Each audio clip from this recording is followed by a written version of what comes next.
Okay. Hello, welcome everyone. We will be getting started in about 5 minutes, so thank you for joining us today. So, I was looking for some stats as we're for our presentation today, and one thing that I came across, because of course I specialize in pay, but I was thinking about how many companies actually do pay equality studies and fair pay analysis and so forth based on gender or race or anything like that. And I found that the statistic on that is only 38% of companies are really doing that kind of analysis. That's interesting. Yeah. You'd think now would be a definite time to evaluate. That'd be like a top priority. Yeah, well, I imagine it's going to increase definitely, but it is quite low in the past. I was going to say that explains why there's such disparity still. Partly, right? Is that we don't have data. Yeah, and it's not all the company's fault either. A lot of there's is fear. A lot of companies are afraid that if they open the book, then they are going to somehow get in trouble legally. They need to, if they even start the analysis. So there's a lot of that fear, and then plus companies that actually help to do these analysis externally are charging a lot of money. It's usually done for the largest firms, but it really doesn't have to be that expensive. Because the expense comes in if you're trying to do a statistical study, and you're doing a statistical analysis. But just doing a look after you're doing your pay review and taking a couple lenses is not hard to do, and you can get pretty well or close to being there, and getting good results. So. Mm-hmm. Can you offer a complimentary conversation with leaders that may be interested? Oh yeah. So if anybody's out there wants to look at how to do this, or there's a couple different methodologies, and it doesn't have to be scary. So and it doesn't have to be expensive either. Well, it makes a lot of sense. Yeah. That's what I love about these forums, is that we offer these free resources, even complimentary conversations. And if you go back to all the prior recordings, we have got just a bountiful amount of resources and free support for our company leaders and HR leaders.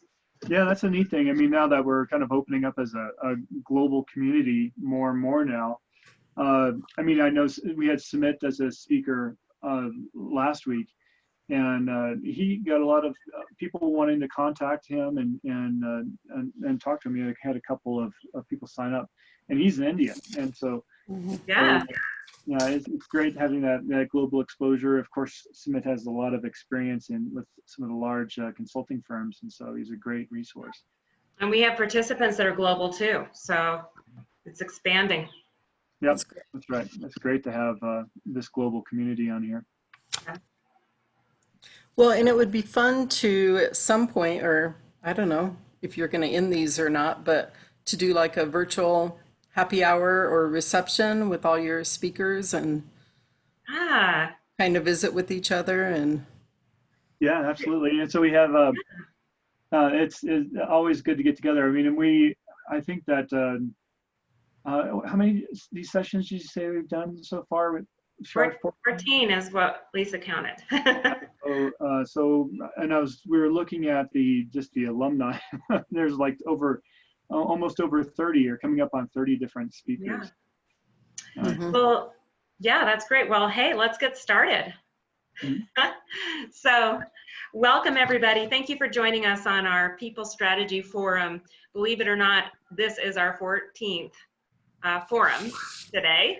And today is June 24th of 2020. So thank you so much for joining us. My name is Shar Miller. I am a people strategist as well as a business owner. I own a company called Rocky Mountain Health Advocates. And I also do career coaching for those that are going through transition in life. And I am very honored to be working with Sam Reeve, who is the CEO of CompTeam, and he offers great resources around compensation and total rewards. And then also Lisa Jackson with Corporate Culture Pros, and she is a culture expert, and so she's been joining us as well. And so before I get to the agenda today, just wanted to go over a few logistics. We highly encourage each of you to participate with today's forum in the chat as well as the Q&A. If you have questions, comments, stories, anything of interest, we make this a very interactive dialogue, and we will work through as many of these questions as we can. And also, after today's session, please share. These are recorded on compteam.net, so please share these recordings as well as linked in with us. So you'll find we have helpful information and articles. And then also we always offer gifts and free resources to you. But before we get to our, well, I'll just tell you the two different topics we're going to talk about today is one with Linda Rod around transformation, leadership, EQ, and inclusion. And Linda's bio will also be on compteam.net. You can take a look at that. And then also Dr. Dena Samuels will be talking about diversity and social cohesion and psychological safety and effective cross-racial conversations in the workplace. So before we get started, though, I would like to turn over the mic to Dena, so she has a few opening remarks before we get started. Dena? Thank you. Thanks so much. It's an honor to be here today. Excited for this conversation and see where it goes. I want to just reiterate that this is a moment where people are asking a lot of questions about how to have these kinds of conversations and realizing sometimes for the first time how important it is to actually know how to do this. And so I'm excited. I invite folks, as Shar just said, to really participate, ask your questions in the chat as we go. Happy to be of service in any way we can. I'm speaking for Linda as well, and the others on here, but I know that we want it to be engaging. What I want to just say in terms of setting the context of what's happening in the country right now, I've been doing this work for over 20 years, talking about how to have these cross-racial conversations. In my mind, building relationships across social differences is one of the antidotes to social injustice. And so, thinking about that, we think, well, I'm nice to everybody, so therefore I must be doing this right. Mm-hmm. And I have, my dissertation research, really, I asked the question across the country, how prepared are people, and these are leaders I was asking, how prepared are you to build cultural inclusion? And the response was, oh yeah, I'm very prepared. And then when I asked them, do you do this and this and this and this? The answer, of course, was no, no, no, no, right? And so we think we're prepared. And what my research shows is that just being nice is just not enough. We really actually need some training because we live in a more segregated society today than we did during the 1960s, during the civil rights era. In terms of housing and other things, we're not building those relationships across difference. And we actually need to learn something about sometimes our own, but definitely other people's cultures to be able to build those relationships. And so I think that's that. I just wanted to sort of set that as the context of the conversation that we're having, how critically important it is that we have these, that we know how to do this, or that we learn more about what we don't know. And to be moving forward in terms of actually engaging in these kinds of relationships. And so we have a challenge in front of us in terms of what we've already been taught, the misinformation that we've been taught. We're actually challenging that. We're challenging our stereotypes. And so I'm really excited to hear what Linda has to say about this in terms of the social psychological, perhaps the psychological impact, what we need, what some of our needs are, and all of that. And then I'll follow up with digging into the nitty-gritty strategies, perhaps. Not that Linda doesn't have strategies too, but that just to add in particular about bias and having these conversations. Yeah. Well, this is fantastic. Thank you, Dena, and so relevant. And welcome back. Both you and Linda have been presenters with us before, so we really appreciate it. And this time, we really want to have an interactive dialogue between the both of you as well, because this is such a timely, relevant discussion, very sensitive discussion, that we're going to have it, brutally honest discussion about this. So at this point, I'd like to turn the mic over to Linda Rod, and Lisa Jackson will also participate. And so Linda, would you like to talk about transformation of leadership? Absolutely. Thank you so much. And Dena, I'm just like so inspired by the work you're doing. It actually parallels with some of the research I'm doing. I'm a doctoral candidate, and my dissertation is on the skills and experience that leaders need in order to really increase their EQ and what we call DQ, diversity intelligence and emotional intelligence. So really excited about the conversation. And what does this have to do with you? You know, what does this have to do with you and your leadership? When we talk about emotional intelligence and transformational leadership, we're really talking about you and your influence and your own leadership, and how you can transform both yourself and your influence and impact. And the way we're going to talk about that is really through different components of EQ, including self-awareness, social awareness, empathy, and then finally inclusion. And so how do we really include people? By using our own emotional intelligence skills. So we're going to jump into that, and we're going to really start with defining transformational leadership. And so as we move to transformational leadership, what are we talking about?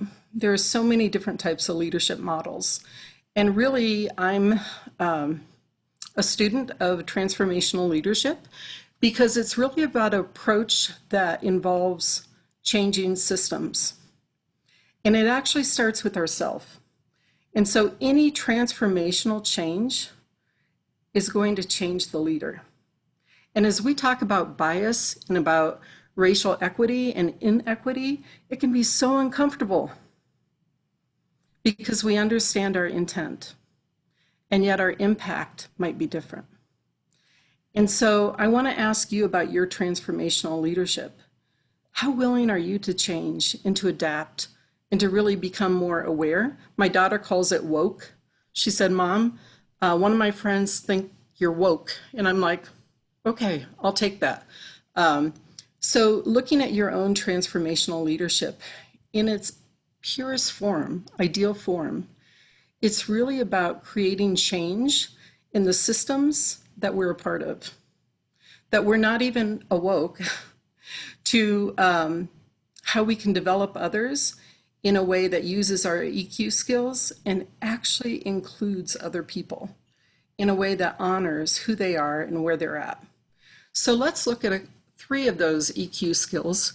We're going to look at self-awareness, we're going to look at social awareness, and then we're going to look at empathy specifically. So when we talk about self-awareness, this is really me taking a breath and being aware of what's happening in the present with me. And it's more about understanding my emotions and what's happening with my emotions.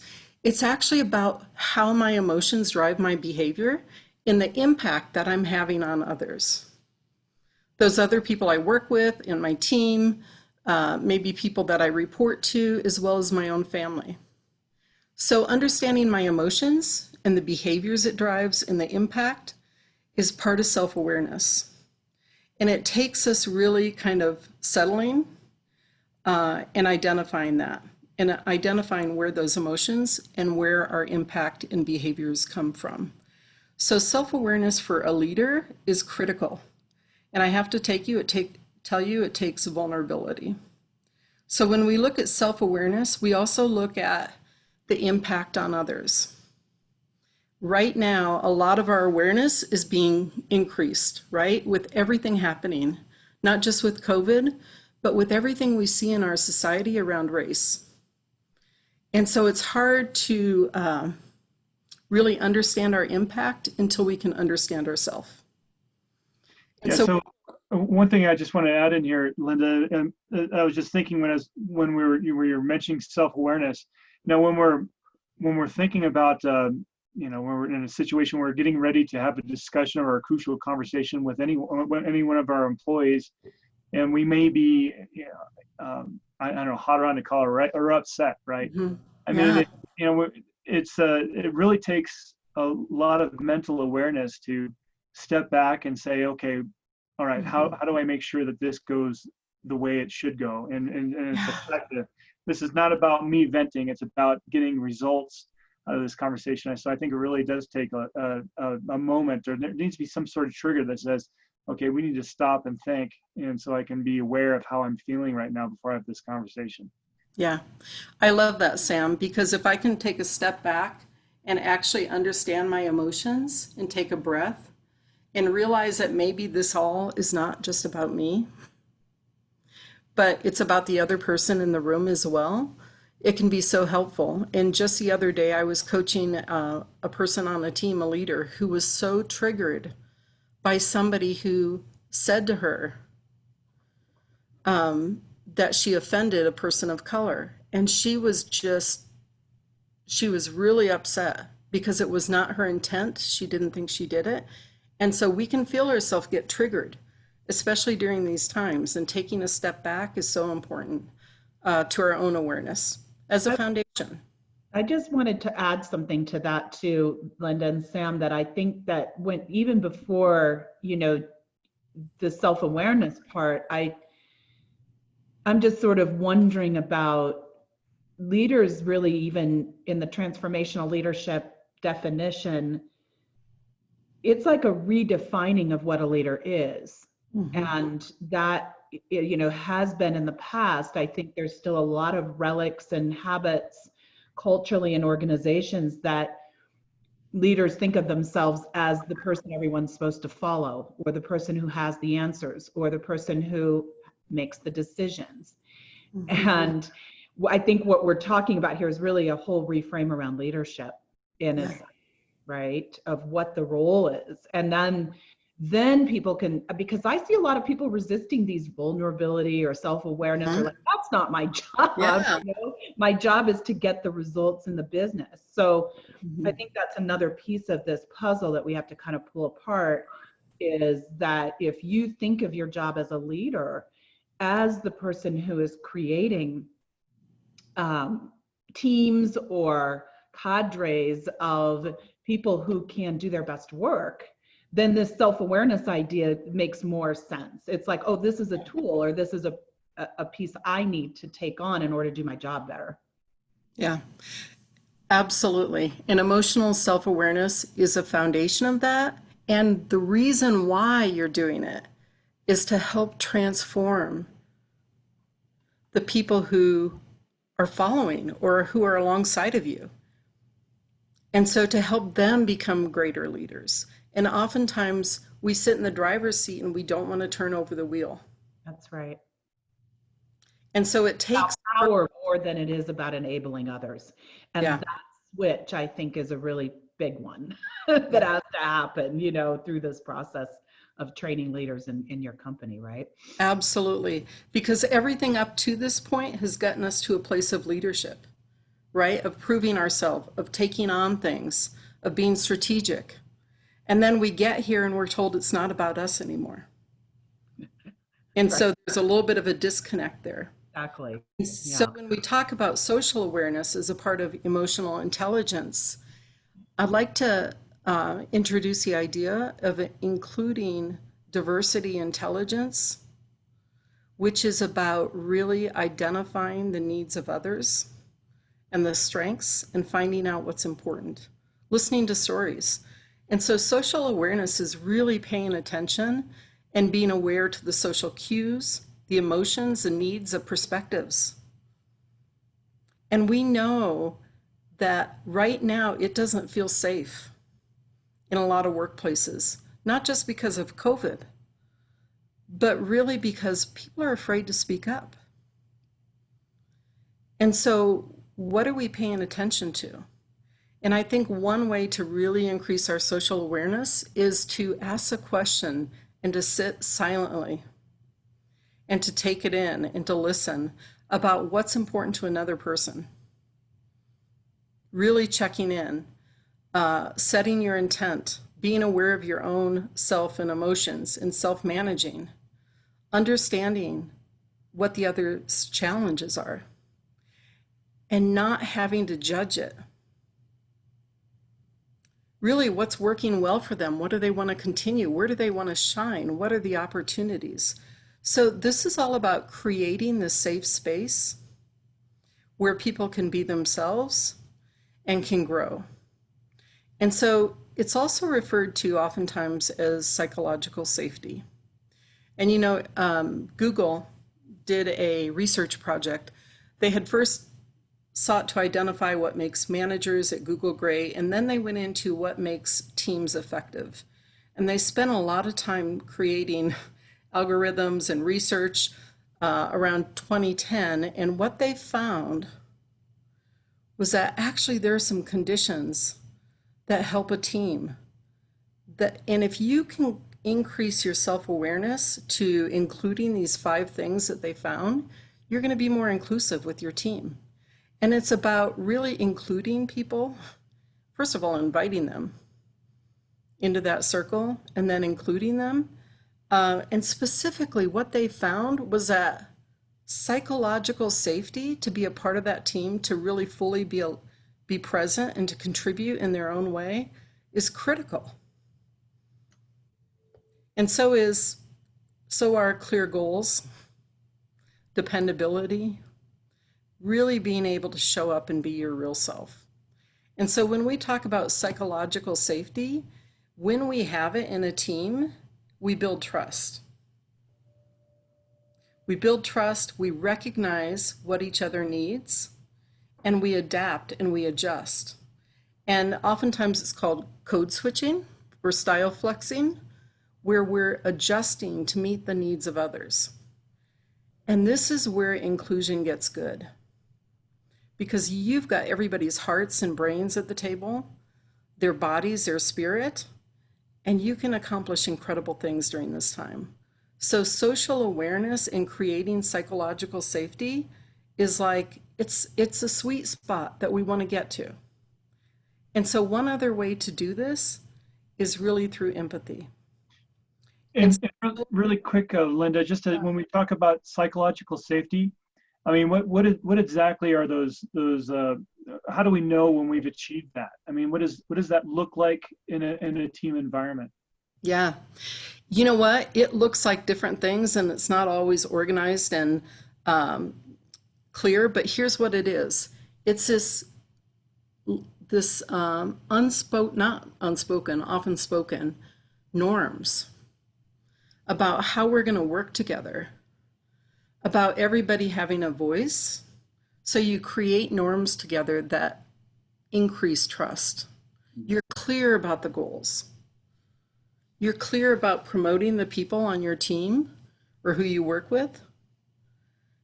And really what you're doing is you're creating space. We're often so busy accomplishing and achieving that we forget about the space we've created for people. And especially when people show up differently than ourselves.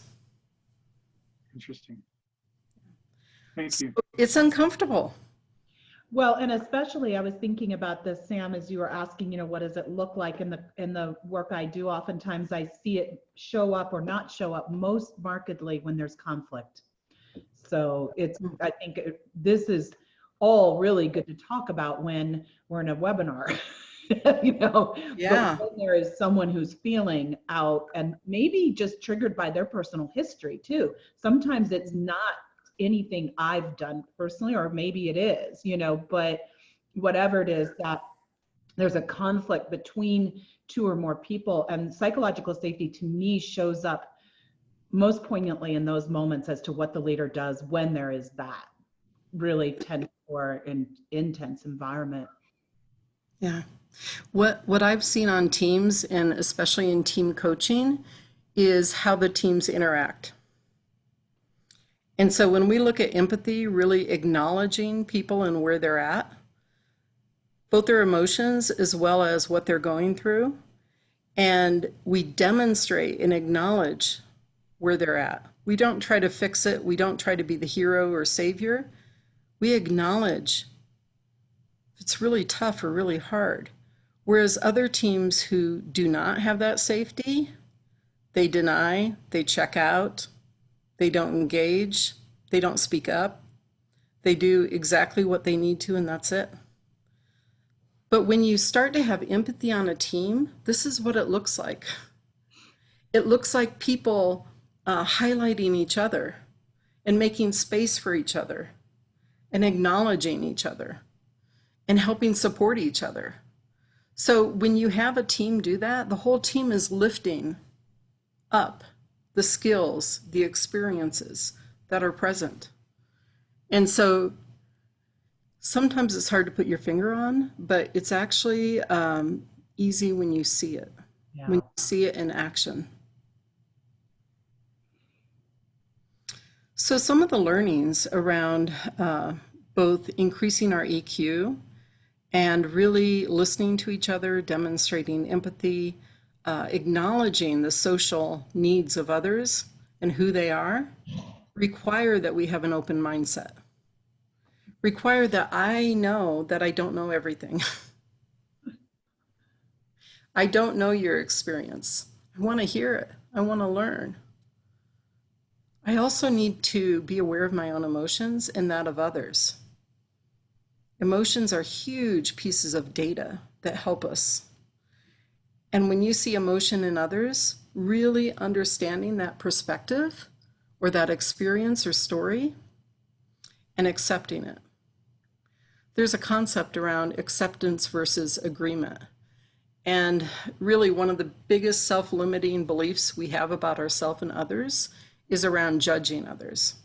So the minute you start to say something, I'm judging it. Do I agree? Is that correct? Have they considered everything? And really accepting just where they're at without having to judge it is huge. The other thing is just to listen and acknowledge and champion those who are different from you.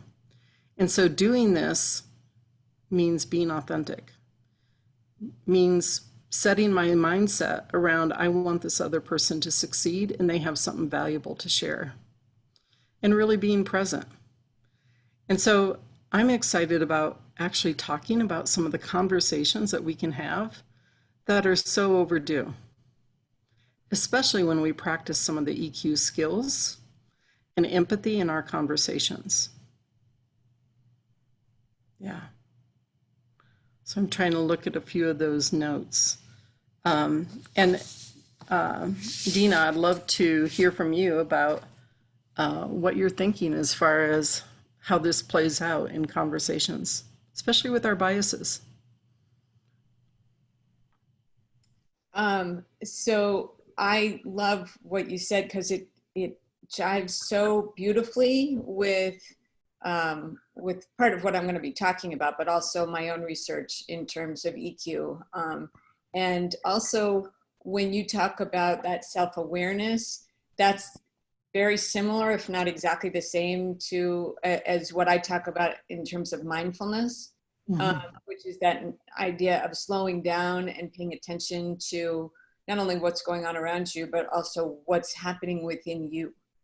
And oftentimes when we think about conversations in general, I think we're very externally focused, you know, and it's, and we're not recognizing our own judgments, as you were just talking about, Linda, that we don't even notice that we're making those judgments. And so that self-awareness, what I would call mindfulness, is pausing and going, wow, look what I just thought, you know, look what just came up. Look at the stereotype that that just jumped in. That is a practice. That is a practice. And I'll be talking a little bit more about that in a minute. Any takeaways? Yeah. Yeah. Well, you know, for me, it's I've had a lot of instances where I've noticed my own biases, and it's been painful because usually they're unconscious. And I'll share one with you. And this happened in a small town in Nebraska. And I was getting ready to move out to Colorado. It was about 20 years ago. And I went to a grocery store, and there were this gentleman and this lady holding the hand of a small child. And they looked very happy. And I had an immediate reaction. And the man and the woman were a person of color. And the small child was white. And instinctually, I thought, what's wrong? And then right after that, I felt shame. Like, what do I mean, what's wrong? Why would I even think that? And it was unconscious. It was something that popped up for me that I didn't even know existed. And so understanding that there's so much that we don't even know about in our own experience and awareness about ourselves and others that are just there. And really noticing them and examining them and questioning them is so important to identifying and minimizing some of the harmful biases that we have. And so I just want to encourage, as a leader, as somebody who's in this moment trying to embrace a change and being open, to notice our biases. We all have them. Mm-hmm. Yeah, that's a big And piece. work them. Yeah. And I think that that's something that I might be stepping into some delicate territory here, but I think that the people that I've worked with who are not white feel like that's even a privilege, to be able to have self-awareness of, you know, the fact that I'm thinking there's something wrong here. So much of their experience is just trying to survive or be at the table or have a voice, you know, and that it's sort of almost I've heard that with conversations with some of my Black and Hispanic friends. It's like, yeah, well, it's really all well and good for you to be able to sit there and kind of, you know, marinate on your biases, but like, where's the action, you know, in terms of what it really has been like to be the recipient of those biases on such a regular basis. So it has to go beyond that, but that is certainly the first step. And if you're talking about systemic racism, it has to begin there with even just noticing and caring. Like you said, the shame isn't really, we don't want to, you know, we don't want to feel that shame, but there's something about that just triggers us to go, there's a disconnect between what I'm, you know, what my mind is doing and what I really want. Yeah. Well, and transformational change is actually an inside job, right? Yeah, for sure. It starts with self-awareness, and it starts with examining ourselves and finding out how we contribute, whether it's our intent or not. But I benefit from being a white woman, and I always have. And so what am I going to do? What's my obligation as a leader? To invite, include, and really acknowledge others and their contributions and what they bring. And so it's time for that conversation, and it's time for that discomfort, which other people have been feeling for a long time, and not just discomfort. Exactly. Well said.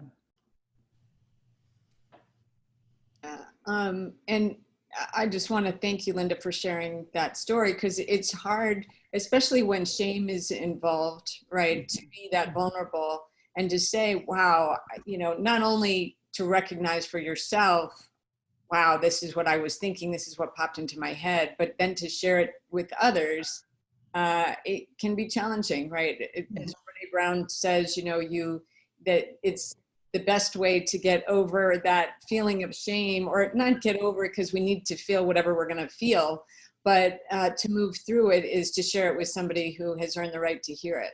Yeah. And so, and I love that, because that it speaks to how painful it can be. Right? We do have a lot of shame. You know, we're in a society where as white folks, I'm not suggesting that you have to feel shame if you don't, like it's not a prerequisite to social justice activism, or being woke, being woke as you were talking about, but it's almost inevitable at some point, and that's because of what people before us have done, the system that was created that we did not create, and yet we are benefiting. Those of us with white skin are benefiting from this system. I mean, so. Well, I love that. And that's where it gets real, right? Is where we identify our own stories and the stories that we tell ourselves. And then we actually listen to the other stories. Mhm. How do we actually listen and empathize and understand others' stories without having to judge them, but by actually understanding either the pain or the emotion or the experience and identifying it Mhm. for ourselves. And then So, it opens up a whole new conversation. so Linda, I know that you do a lot of coaching around this and the self-awareness and so forth. What are some tools for our listeners that you would recommend as something they can do to help them be more aware in this area? Yeah, so first, I think the most basic tool is to start to seek out. You know, there's an exercise that I love to do, which identifies who's in your circle. What do they look like? Are they the same age as you? Do they have the same educational background as you?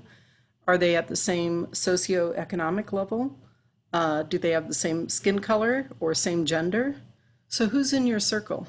Identify that and seek out people who are not in your normal circle and listen to their stories authentically, genuinely. Ask what's important to them. Ask what you can do, not as a way to target people who are different from you, but start to seek out authentically other experiences. And when I identified who was in my circle, I found a lot of differences in ethnicity, but I didn't find a lot of difference in age or in gender or in socioeconomic levels. And so I realized I needed to burst out of my bubble. And my family are of Iranian descent, and they often call me teasingly, whitey, you know, you're very white, mom.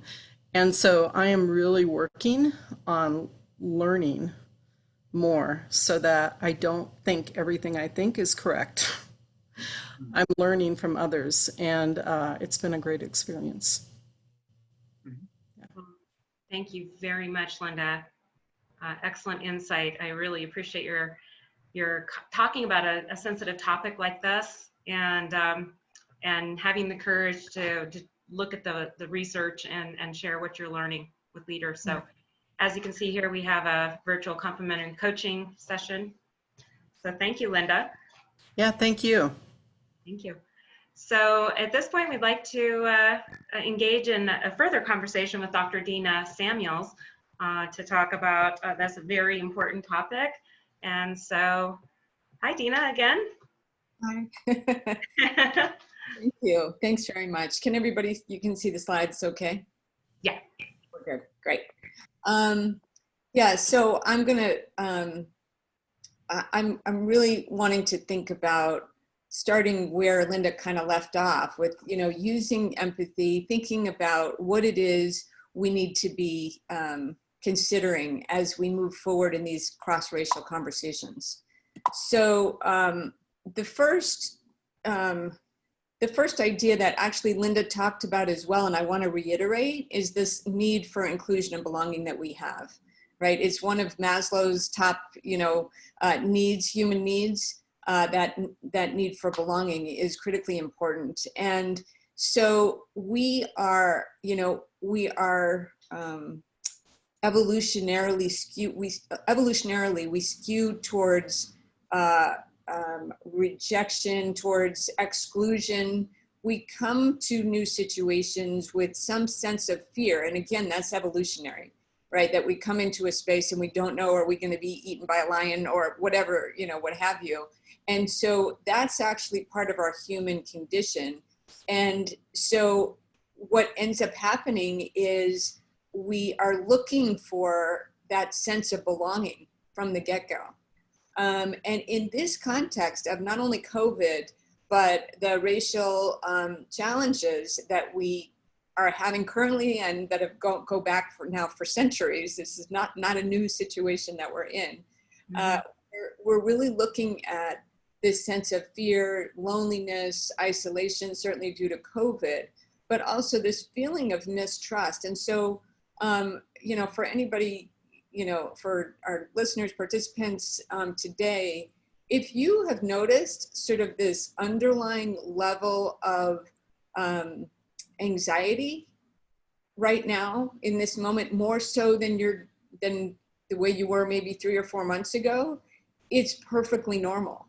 Our cortisol levels have increased just slightly, just from the start. So no matter what's going on in your personal life, in general, we're all under this heightened state of anxiety. So think about that in terms of now our need for inclusion and belonging is even more heightened, right? So that's sort of the starting place, right? I agree. I was going to comment on this. Do you not think that with the impact of both the COVID and the racial tensions that have happened with the isolation and fear and anxiety, that executive leaders and HR leaders really need to realign their priorities around their talent management strategies to be more inclusive of the emotional intelligence that Linda talked about, as well as the diversity and inclusion aspect with all this in mind?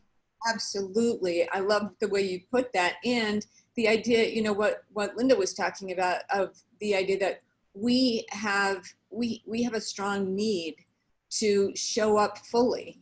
And so I'm going to talk about that as well. And that we can't really soar. We can't even get our employees to soar, right? Unless they're bringing their whole selves in, unless they feel like they're included, they belong in this place, that it's a home away from home, that it's their place. Like, when people say, oh, I got to go to work, sometimes that dread, that anxiety that comes, it could be for a lot of different reasons, but sometimes it's purely because they do have to code switch, as Linda was talking about, right? They do have to shut down part of who they are in order to feel like they're even okay. Not even that they are included or that they belong, but that they're okay, that they can manage, they can get through the day.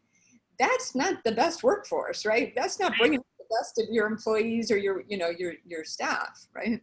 I'm glad Lisa popped on, because Lisa had an excellent story about, just the mishaps of miscommunicating and being sensitive. Lisa, did you want to make a comment about that?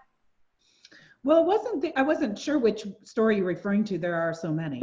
Oh, the communication email I was talking about. Yeah.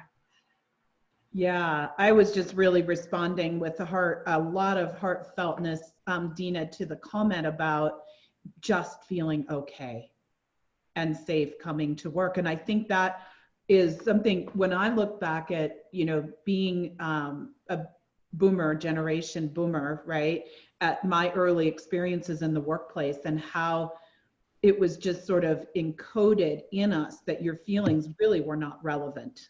You're here to do a job. And so I think that we have still a lot of this generation is still in power in organizations. And so when I'm working with the culture change, which is really more of a top-down kind of architected change, I'm really sitting with this conversation about it. What do we do to even change the idea that people deserve to feel safe and okay at work? And everybody, white, black, brown, yellow, red, whatever you are, that you, and I don't know, I kind of feel about this too, that there's some, as you pointed out at the beginning, Dena, some resistance to even the idea that, it's always been like, are you in or you're out, or are you excluded or you included, has been these, we sort for these things, right, by default. to look for ways to make someone different. You're not part of this group. And I think, I think just even the idea that it's important is still gathering momentum. I definitely agree with that. I think that the current racial tension that's going on actually is boy, I hate to say is helping with that, because that seems like weird terminology, because it's based on so many killings, like murders, and so it's hard to say that's helping. But where we are in reality is more and more people. I mean, I know from my own experience, I'm getting these phone calls from clients who are going, and people I've never heard from before, who are saying, I don't know how, I need to know more about this. I realize now that this is important.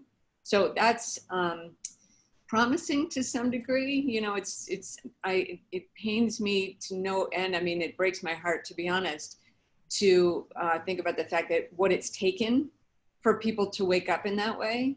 And at the same time, here we are. And so what do we do right now? What do we do in this moment? Yeah. Shar, did you have something you wanted to say, or you're? Oh yeah, I was, the killing of George Floyd, obviously in the subsequent protests, I think have brought in a whole new renewed focus about disparities and in the corporate cultures right now. It's like I looked at SHRM in 2008, and it indicated senior leaders, about 60% were very much about their diversity and inclusion programs. I'm curious what the current statistics are, because I would assume that it's even risen, to have more open and honest, crucial conversations about this topic, and senior leaders to shut their mouth and actually listen, like what Linda was talking about. So you brought up that point, and I just got forwarded an article by SHRM, or from Yeah, that was from SHRM. Mm-hmm. Okay, and it was really about HR not doing enough. Oh. It was about asking SHRM to be stronger in their stance in support of organizations changing, Mm-hmm. and systems changing. And so we're looking at that with the client I'm working with right now, around questioning everything through a lens of equity, around how are we hiring? Who are we hiring? Who gets to make the decisions? And so it's from how are we paid? How are decisions made? So it's this systemic piece that people are asking and saying, this is part of it. From everything we do and how we work and who's making the decisions, we have to question all of it and have the discussion and take on a different perspective. And so I love you talking about SHRM, because there's actually a huge criticism right now about SHRM taking a greater stand in organizational change around race. Well, So we all have to question, right? Right. It's interesting you brought that up, and I'd love to get to Dena's next slides, but I do want to make one other comment. Mm-hmm. I work with big healthcare systems who actually had regional directors with their main job was diversity and inclusion. I think very effective in that role. I also wonder, though, oftentimes companies say, here is a diversity and inclusion learning module. How do you be diverse? Here's your learning module. Okay, check the box. you did your training. But I think now, if I was sitting in that position now, I'd really be facilitating, bringing in someone like you, Linda, and you, Dena, to help us facilitate these conversations and do something beyond a training program. Yeah, and honestly, I think it's a both and, but boy, I have so many things I want to say about that. I'll try to make it succinct, and that is that there's a backlash on diversity training right now that you'll see in the news and everything else. That's not new. That's been going on for the last several years as diversity training, quote unquote, diversity training has become, multi-million, if not billion-dollar industry. I can't remember what the figures are off the top of my head right now, but It's huge, it's big business. And so as it turns out, when you get that kind of momentum, there's going to be a lot of very bad diversity training going on out there. You bet. This is critically important to think about. I actually have a blog of the 5 questions you should ask a diversity consultant before you hire them. It's a website. Feel free, to check it out, denasamuels.com, and my resources, or my blog page. So just to be thinking about what kind of training are we talking about, right? And so I think that that's a critically important piece. Are we talking, does it talk about empathy? Does it take a deep dive? Those kinds of things. Those aren't even, what I'm sharing now, aren't even in that blog. There's a whole bunch of other questions you need to be asking and thinking about what's best for your organization. But I do, what my national research showed for my dissertation, what I was referring to before, is I asked how many of you, whether the leaders have had any kind of meaningful education in this area of diversity and inclusion, and the answer overwhelmingly was no. And it's not that they didn't have any training. I used the word meaningful on purpose. Was it meaningful training? Do you feel like you got something out of it? And as I said, there's a lot of diversity training out there that are not so good, that they are checking the box, or they've got a canned version of something, and don't speak to the organization. And so this also becomes, and there's lots of good ones out there too. So I'm not trying to just say there's only bad people or bad organizations, or they're doing bad trainings. There's tons of good ones as well. And what I've found is the need for training, that this is critical. The need for good training is critically important. That, as I said at the very beginning, we think, well, I'm just nice to everybody and that's enough. And it turns out, no, there's no way we can know everything about every culture, right? We're always going to be on the learning end. And so what does that mean? We need some training. We need some education. So I don't want this to sound self-promotional, because this is the work that I do.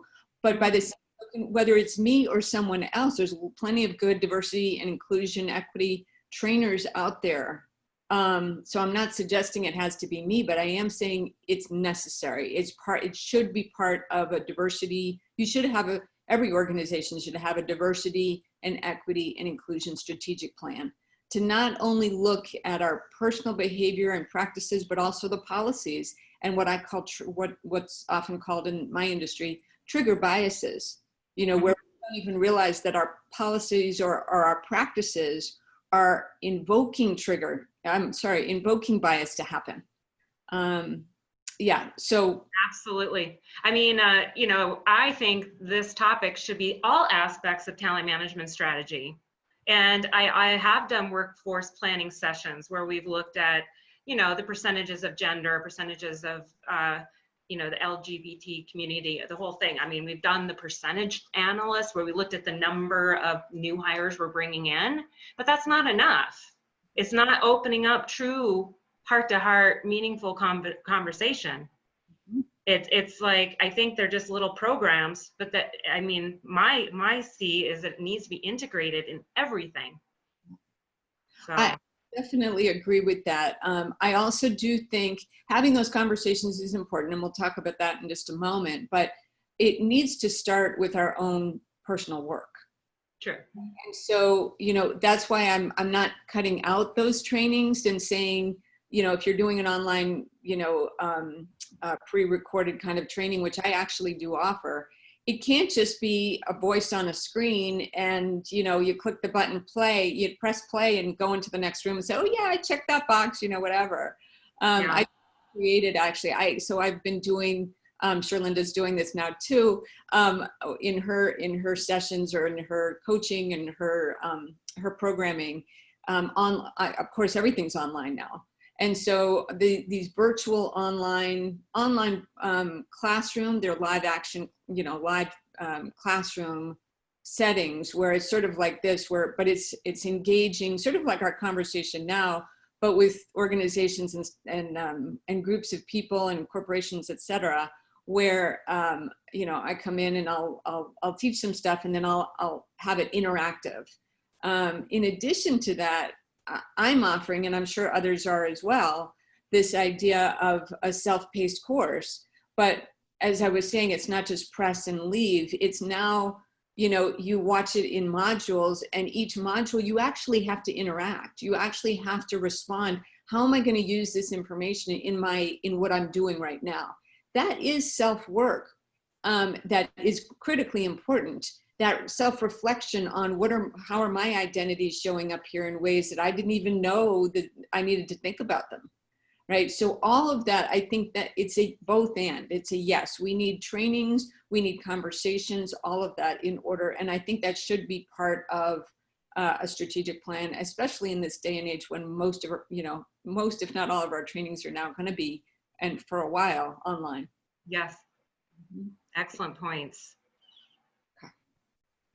So if I move forward a little bit, I want to think about the notion of perspective taking, which Linda touched on as well, in the sense of what are our lenses, right? Is thinking about, in terms of having these conversations, you have to have done some of your own work, and I'll talk about that in a minute, but just notice that when we're coming to these kinds of conversations, we are, you know, we have hopefully different social identities. We're talking, you know, we're speaking to people across social differences, which inevitably has different lenses based on our own personal experiences, right? So the person you're speaking with has, you know, everyone has their own experiences. They have their own social identities that they're bringing in, not only into the space that you're in, but also into the conversation, right?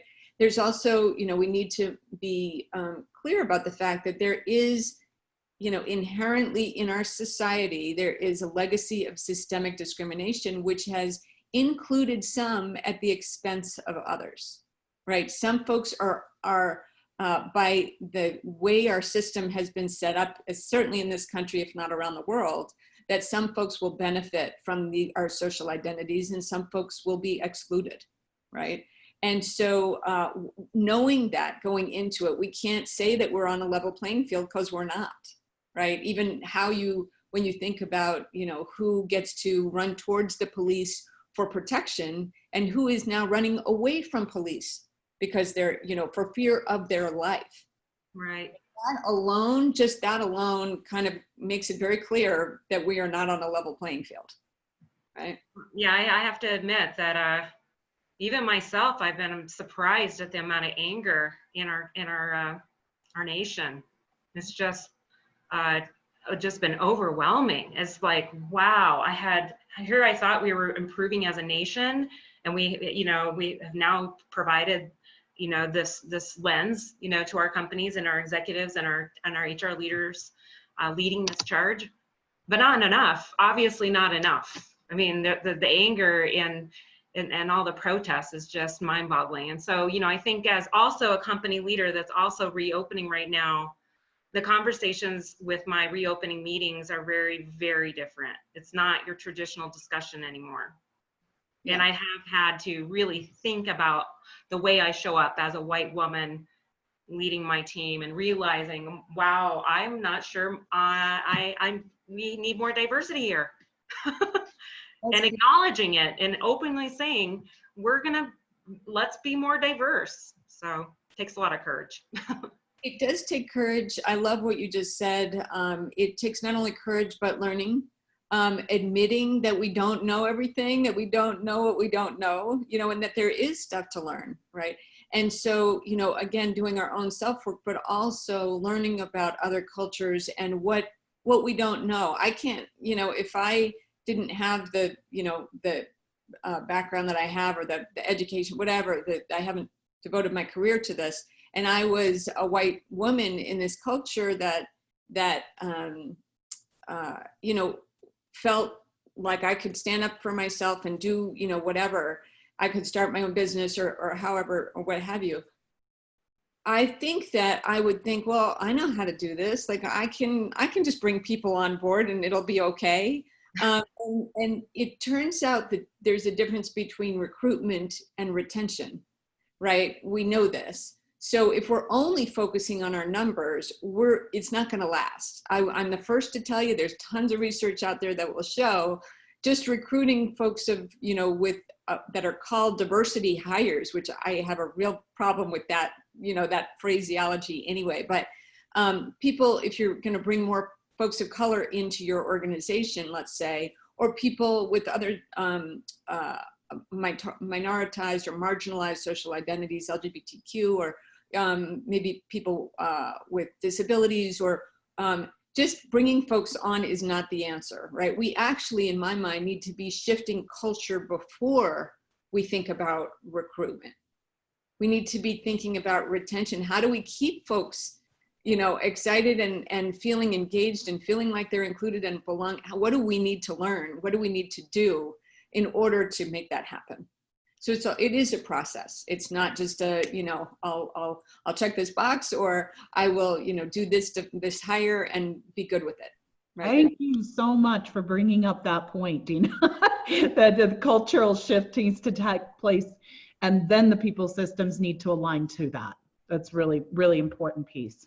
Yeah. Thanks. Yeah, and also Samit brought up earlier, talking about companies with the quotas, and then the example of, and just talking about women in the workplace, kind of in a smaller group, but people know that they're hired to be fill a quota number, and he used the word of, it's an acknowledgement. Oh, I'm the charity. I'm the quota person. You know what I mean? That does not feel good to be hired in that fashion. Yeah. People, as I said, people will not stay. They will not. And that's not what you want. You don't want your numbers to go up and then down. That's not that's not the right direction. So it does take some cultural shift, right? Even there's reputations out there. Companies have a culture reputation, and employees talk. And right now, employees are going to demand more inclusive workplaces. Yeah. Yes, absolutely. And so that brings me to the last point on here, which is that we are more segregated. We are more segregated today than we used to be back in the 60s. And just knowing that means that we have not been doing such a good job, right? In terms of integrating, thinking about inclusion, thinking about belongingness. We're really far from where we need to be. Yeah. Dena, I really wanted to understand that segregation comment. One in the chat I think it was Carolyn, brings up this point about, are there statistics on this sort of systemic racism that are available to help, especially a data-driven organization? And she's talking about it as workplace related too, but what are some of the statistics? I've heard that 13% of our population is Black, but they have only 3% of the wealth.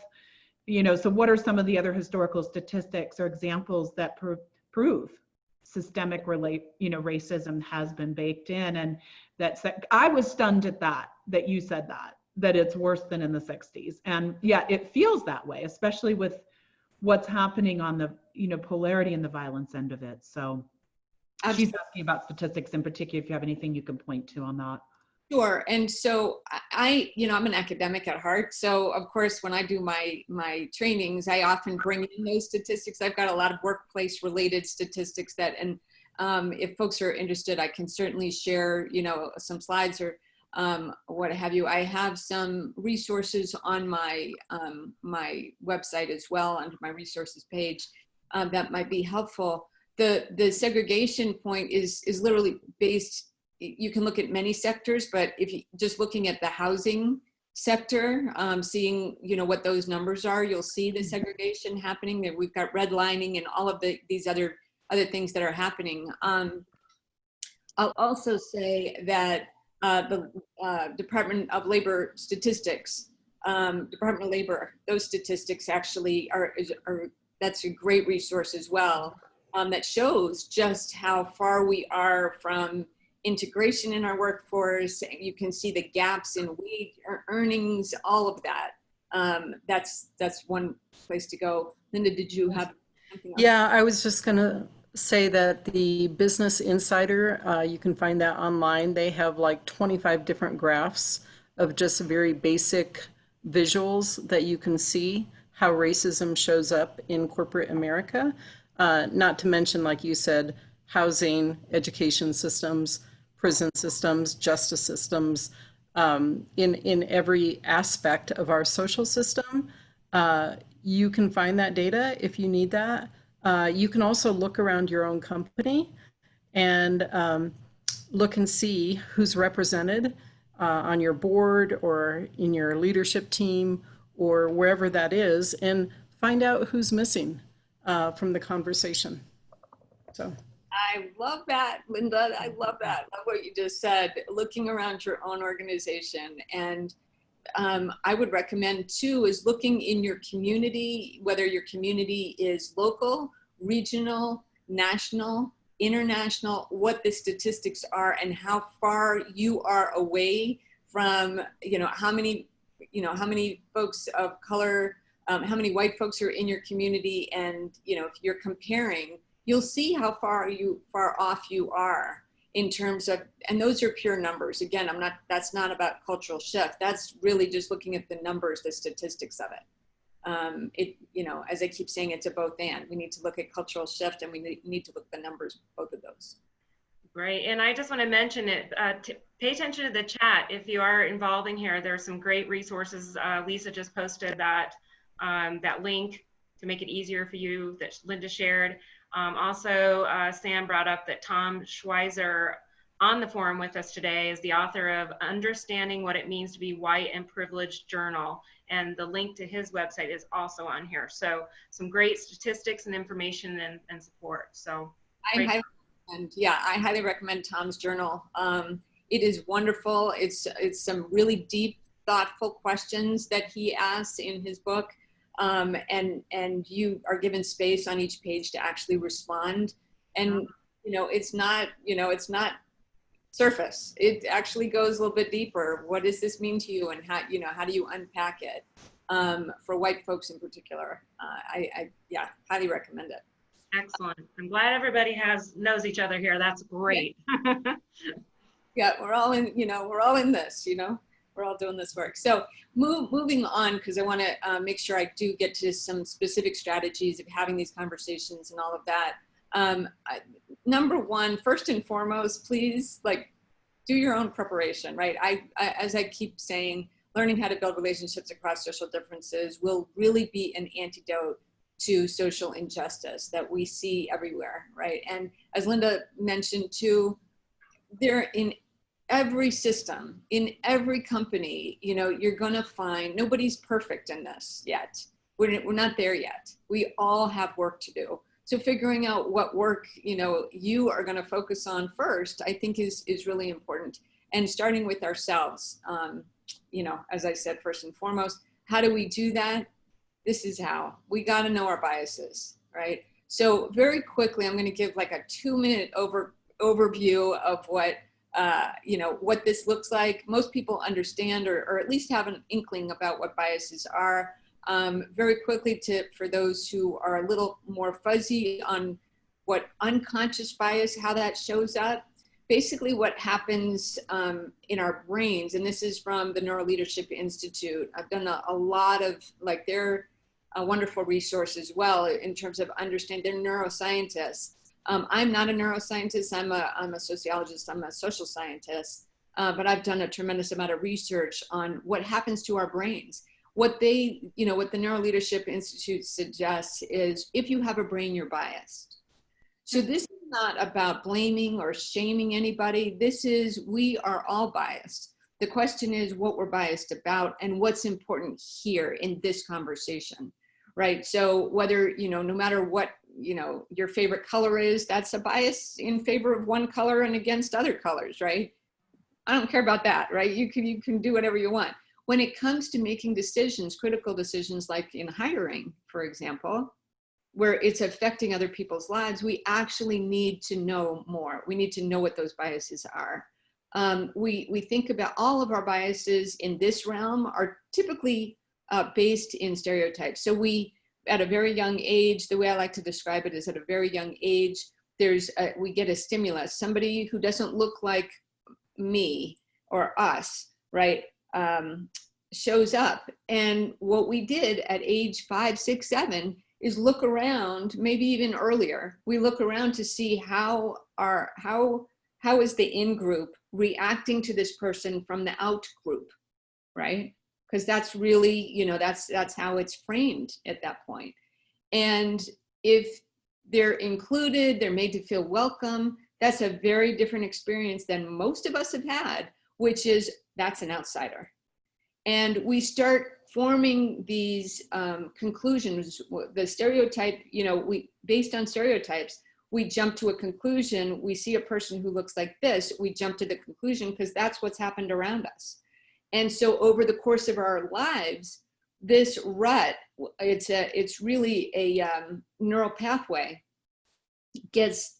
becomes a rut in our brains. And so this kind of person means this, and this gets closer and closer, like literally it's just this one, you know, neural pathway. What we need to do, you know, and it's all unconscious, by the way, we don't even know we're doing it. So what we need to do is go back and say, oh, what are these biases that have gotten stuck in our brains that we don't even know are there? Again, no blame or shame, it's just what we've learned. And now we can pause, as Linda talked about earlier, being mindful, acknowledge, wow, look what just came up in my brain, because I'm now aware, I've got that self-awareness, and now I can create a new neural pathway, and I can build a new relationship based on new information rather than old stereotypes, old tired stereotypes. You know, I'm just reflecting, I'm thinking, you know, as a child, and most of my years, actually, I lived in northern Colorado, which is probably not as diverse. I moved here in Denver probably about 5.5 years ago. And I happen to be living in a neighborhood that's interesting because I live in Green Valley Ranch, and it's on this side of Denver. And then there's there's a Highlands Ranch. And in my perception, I haven't looked at the statistics, but it's kind of interesting because Green Valley Ranch is a very racially diverse community. The houses are about the same size, but it's just a very diverse community. And the quick story I'll say is that what really started changing my neuro aspect, we actually had our packages last week delivered to the wrong house about 2 blocks away. I mean, I'm talking big packages. They're just like fans. And my partner went outside, and there was a black gentleman, in his car with the 2 huge boxes. He's like, hey, these were delivered to my house. Are these yours? I mean, and I just was like, absolutely amazed. That was just, I mean, that just touched my heart. I mean, even in this community, we can have just honesty and wanting to partner and shaking hands and thanking each other and looking out for one another. And so, yeah, I would say even in your older years, you start to realize maybe my mind needed to have some shift. Mm-hmm. You know, and I'm not sure I had stereotypes, and now I'm kind of looking back, and with what you're saying here, maybe I did. I guess I did. And you may have, you know, again, I'm not here to shame or blame or anything. It's more, you know, the way I look at it is, until we know what our biases are, we can't even connect to the problem. We can't solve the problem until we connect to it. We can't connect to it until we self-reflect, right? And gently, you know, always talk about holding up the mirror and making sure the mirror is, you know, soft lighting, you know, that not shaming or blaming or, you know, it's not harsh lighting. It's soft, gentle lighting that I'm, you know, okay, I did learn some things that I'm, you know, I'm not proud of, and there may be some shame that comes up, and that's okay too, because that's just a human emotion. It's nothing that we need to, shame doesn't feel good, but it's also, if that is what comes up for you, that's okay, right? Feel what you got to feel, and just don't get stuck in that. Hopefully you've got some processes, some psychological processes that will help you to move through it, some practices, whatever you need to do to move through it. Just don't shy away from that feeling, because I think it's important in terms of our own personal growth and doing our own work, right? This is the healing part of our journey, right? And we all need to heal, right? For those, for folks of color who are, you know, physically feeling the brunt of the cortisol level having been raised for so long, day in and day out, you know, feeling that anxiety of racism. And I would venture to, you know, go even further to talk about not just racism, but for those who are have other marginalized identities, like you know, in the LGBTQ communities and, you know, other marginalized communities, thinking about a heightened sense of anxiety. And then what do we need to do for that healing? What does that look like for us? And so that's a whole nother webinar, by the way. Oh, yeah? Yeah. We'll But definitely look at your site. lots to talk about. I want to come back to this bias idea, though, is the idea that it's kind of stuck in our brains. How do we know what our biases are? Very quickly, I'm just going to share this website for those who are unfamiliar. This is Harvard University's Project Implicit. These are the implicit association tests. I think I mentioned this on the last time I was on, and I just want to share very quickly that these tests take about 5 minutes each. There's one on race. There's a ton of different tests, but there's one on race. There's many on gender. There's some on sexuality. There's some on, I mean, all the different social identities you can think of. There's a ton. And there's over 10 million people who have taken these tests, so that the subject pool for comparison and all of that is it's been validated over and over again, is what I'm trying to say, and triangulated and all of that. So I highly recommend this. This is a starting point. This is not the stopping point. What you'll find when you take the test is you'll get your own score, and it's on a 7-point scale from strong automatic preference for, depending on which test you're taking. This one happens to be the race one, that's white compared to Black people, as most people have. Moderate automatic preference for one over the other, slight automatic preference, little to no preference, and then it flips. So you will get your own score that will be one of these 7, right? Based on your, and it's on the computer. It can be even on the phone. You're connecting images on the screen with words, positive and negative words. It's sort of like how quickly, what they're measuring is how quickly you are buying into a stereotype versus how quickly you are challenging a stereotype. That's a quick overview. It's beautifully done in the sense that you just follow the directions and you're good to go. But at the end, you'll also get this map that shows you, this chart that shows you where you fall compared to other people, you know, the aggregate data. This is a great resource. It goes beyond just that learning training program. I mean, this is a real hands-on live survey or test, so that we really can look at our data and then really talk about it. So this is fantastic. Exactly. Yes. Thank you. And so what I just want to share in terms of challenging those biases, again, I do a whole training on this, and again, there are many other folks do as well. But I want to start with the bottom part, which is, well, actually both. The data shows, the research shows that we need to challenge bias not only on the personal level, but also at the organizational level. I talked about bias triggers earlier, the idea of looking for bias triggers in our policies and practices, looking for where they might be showing up. On a personal level, you know, again, it's better to have a full training, but I didn't want to leave without having any strategies for this. One way we can do that is what I would call mindful moments. Is you're in a meeting, let's say, and perhaps it's a hiring meeting, and you know, somebody says something and says, oh, I really like this candidate, and all of a sudden people start saying, nobody challenges it. Mm-hmm. You know, the person's hired.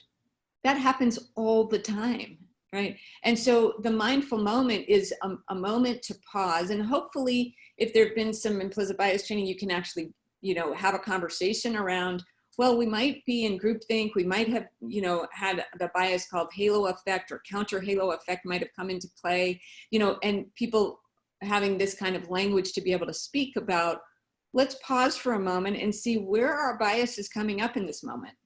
You know, what aren't we thinking about? It goes back to Linda's question of who's not in the room. It's that same kind of question of, wait a minute, we need to pause for a moment and really consider what it is, what are some alternate ideas here? And so that, you know, that gives a little bit of some insight. Again, there's so much more here that we could talk about in terms of strategies. I always say that taking the implicit association test is the first step. Having some sort of training about it is definitely the next one that needs to come next. Mm-hmm.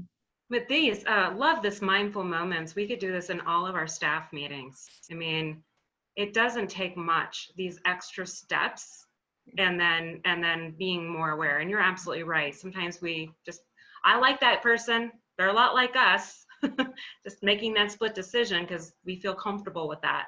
But we should step back and say, the example I like to use is, you know, especially if you're a sports fan, that this person happens to like your sports team. And so you inevitably, that's called the halo effect, right? That's a bias that we have. There's over 150 biases. In my trainings, I talk roughly about 5 to 7 of them, depending on how much time I'm given. But, you know, the halo effect, we're like, oh, they like my sports team. I really like this person, you know, like, yeah, that has nothing to do with what we're training, you know, what we're hiring them for. Like, this is not a good way to make a decision. And so, you know, using rubrics and all of that has come together in advance and all of that. So, you know, that's the example that I like to give in that. Yeah. Well, no wonder I'm received better when I wear that particular jersey that aligns with the favorite sport team in the house. Yes, if it's the favorite sports team of everyone, but you can also have a counter halo effect where if they're not your favorite sports team, you may actually have this unconscious bias against that person, and that can show up. So, I mean, I know it seems ridiculous, but yet this is how our brains work.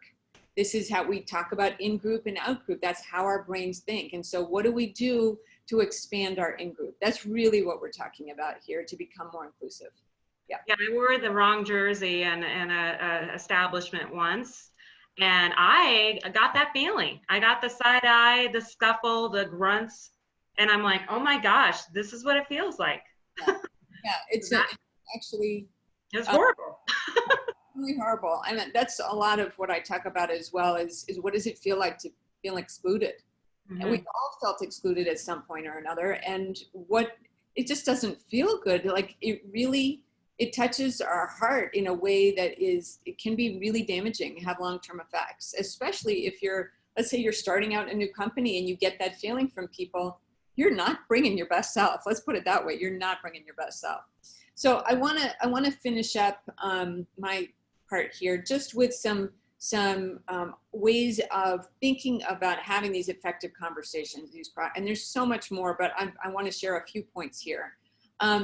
Obviously, as I keep saying, continue to do your own work, your own personal work, building relationships, figuring out what it is, where your biases are, what you need to work on yourself, knowing your social identities, how they impact your, not only yourself, but your connection, your interactions with others. That's really important.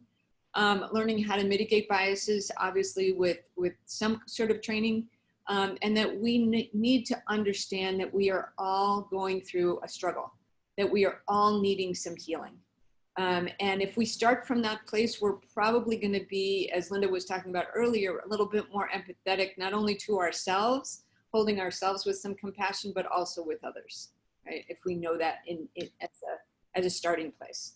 I also want to talk about the fact that when we are having these cross-racial conversations, I mentioned I started out at the beginning talking about the fact that we are coming from not only different identities, but different experiences and different lenses. Our perspectives are going to be different about various things based on those social identities, based on our personal experiences. We are coming from a different level of how long we've been working on this, maybe our own social identities, maybe, you know, if you're for example, a person of color, and you're heterosexual, maybe you're coming into a conversation with somebody who is in the LGBTQ communities, and you don't have that kind of background or understanding. What kind of work do you need to do in order to prepare yourself for being open and inclusive, right? You may feel some kind of way about another person's identities based on what you've previously been taught. And the idea here is, how do we want to engage with dignity and respect? in the workplace, right? No matter what you're, hopefully you're open-minded in this way and you're open to talking to people with different social identities. But if there's some aspect of you that is closed off to that or in some way, that's going to show up in your conversation. And so again, thinking about human dignity here, I think is of the utmost importance. And knowing that it's not a quick fix, that this really truly is a lifelong commitment on a personal level, and as for the length of the life of your organization as well. Right? When our values in my personal company was compassion, dignity, and respect. Mm-hmm. And then when we went through the COVID and all of this more unrest recently, I had to go back and say, are we really living by our values of compassion, dignity, and respect? And realigning. Because we could just say the word, but are they truly being exhibited? I mean, you have to really ask yourself that question. Mm-hmm. Absolutely. Absolutely. Um, So just to this, if we had more time today, I would definitely go into more depth around what the missteps are, because there are a lot of them. But I will very quickly touch on the fact that we are often not engaging in these cross-racial dialogues because we're afraid that we're going to get it wrong. We're afraid that we're going to make a mistake. Those are called microaggressions, right? That your intention, as we started off today talking about the difference, Linda talked about the difference between intention and impact, right? That our intention might be really good and we still might make a mistake. I've been doing this work and living what I would consider a multicultural life for my entire adult life. And I am still microaggressing, and I expect to be microaggressing for the rest of my life. Right. And I say that not because I'm looking forward to hurting anybody, but because I'm committed to putting myself into situations and having conversations with people who don't have different social identities than I do. And I can't possibly know everything there is to know about every social identity. I am going to make mistakes. So the mistake here, the problem here, the misstep here is to think, I don't want to make a mistake, so I'm just not going to engage. And I'm inviting you to make a mistake. I have a training on microaggressions, how we can specifically get through a microaggression in a way that is engaging and that actually builds relationships, as opposed to, severing ties, because that can happen too. You're talking about building trust and all of these other pieces. Colorblindness is one of our missteps, is we always hear it's usually out of a white person's mouth, I don't even see your color. We're all the same. Yeah. The person of color in the room knows very well that not only are you not colorblind because you're talking to, if it's a white person talking to a person of color, that person of color knows you didn't say that to the next person. You didn't say that to this white person. You said it to me. You're not colorblind. So it's already sort of an affront. And we call it actually a form of racism to say that. It's meant with good intention. We know that. It is meant with good intention. Like, we're all in this together and all of that. But the reality is the person of color who you're saying it to knows that they're not treated like everyone else. They're not included at the same level as everyone else in most organizations, I would say. And so this notion of colorblindness that many white folks in particular aspire to, we're not there yet. We are not colorblind. And saying we are actually negates the people of color's experience. And it's also a lie, because we do see color. Even if you're colorblind, you see shades of gray. And so really critically important to sort of, we need to check ourselves on that misconception. Mm-hmm. Okay.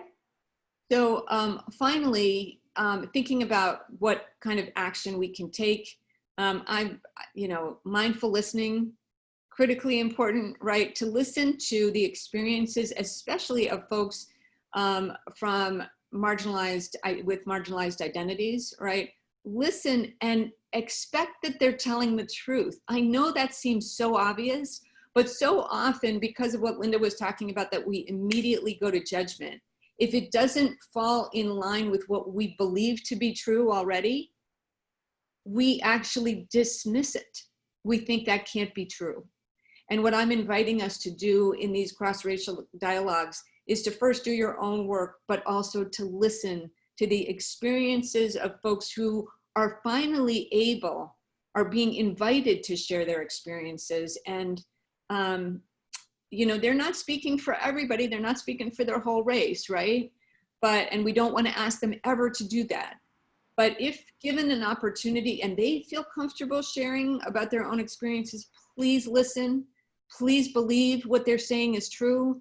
Please don't, you know, don't come with all the judgment that we've been taught, right? And I say we because as a white person, I was taught those same messages, right? It's taken me a lot of unlearning. We don't just want to go from our heads, we want to go from our hearts. We want to share our stories. We want to listen to stories. We need to learn more, keep learning, please, right? Mindfully engage and connect. And when you do microaggress, it's not an if, it's a when. Please show up again and again anyway. Right. Even the embarrassment, the shame, whatever you're feeling, please show up again. We have a few more minutes left, so but yeah, this is such good. Yeah, that's it. These are resources for y'all, if that's helpful. Oh, great. Didn't mean to cut you off there. I just wanted to. I'm sorry, I get so carried away. I could talk about this all day. But these are my 2 books. They're both available on Amazon if folks are interested. Mm-hmm.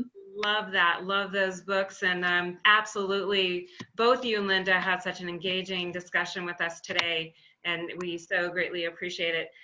Before we get into some open wrap-up dialogue, I just want to talk about logistically again. Thank you all for joining us today. We sincerely appreciate all of the participants and leaders and HR leaders, thought leaders. Please thank you for joining us, and we highly encourage you to visit our recordings at compteam.net. And please share on LinkedIn, your other social media platforms. We have a lot of really meaningful information. Also, we wanted to mention that we have a complimentary TMA method because we offer telemanagement strategies. And so Sam here has pulled this up. If you are interested in the TMA, please email Sam here at his email. And this is also a complimentary gift. So thank you very much. So team is in the last several minutes here. Is there any final comments? You know, the conversation. One thing that I wanted to explore a little bit more, Dena, is that a lot of times these people are bringing in a lot of their past trauma and into their engagement with others. I mean, and that's one thing that it's a lot of trauma is it's traumatic. It's embarrassing to talk about. It's hard to talk about, and it's not a lot of things that people feel free to share with others. But it does color the way we act and the way we treat others and how we respond to certain discussions. Is there any way for us to best approach this in conversations when we think about, okay, maybe this person is experiencing some form of trauma that's making them act this way? Is there a way that we can open a dialogue there that's safe? Boy, there's so much there, and I'm sure Linda has some things she wants to add too. That's my guess. But I would say in terms of connecting, that people know when you're engaging authentically. And when you're bringing your heart into the conversation, it's transformative. It is just transformative. So rather than responding, or what I would call more reacting, like if somebody is having some sort of reaction and that they're angry or whatever is going on, rather than, you know, what we want to do, what our instinct is to, you know, meet them where they're at and get angry too. And what I'm inviting folks to do is to pause, be mindful, engage, bring your heart, right? Bring your spirit, bring your empathy, right, into the conversation. So, and you're listening.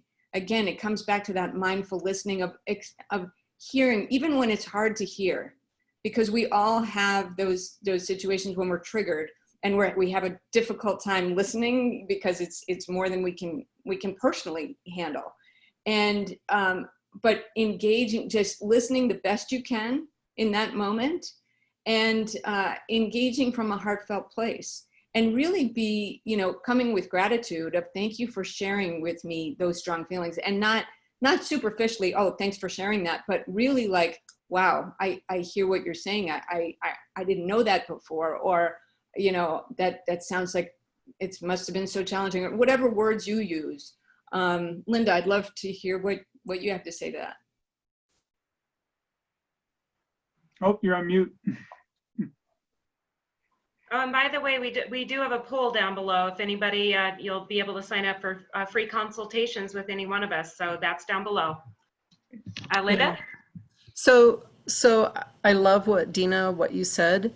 And it's also, you know, sometimes we want people to be vulnerable and to share with us what's really going on. And maybe their experience has been that it's not safe to do that. And so, you know, being aware of your own, again, emotions, that of others, and then taking the time to listen to a story, and maybe even saying, I don't know what you're going through, right? But I want to hear, and I want to know, and I want to improve. And so being vulnerable, being courageous to say, hey, can we stop for a minute? This is what's happening for me, and I'd like to find out what's important to you, right? And so being comfortable with sitting in that space can be so helpful to a person. Right. Well, I just want to thank both of you, and thank you for returning and being part of our people experts. This is such a timely topic and so very valuable. So thank you so much. So we're going to wrap up now, everyone. So we just, again, thank you for joining us today. Visit us at comteam.net, and we just want to wish you well, be well, take care of one another, and listen.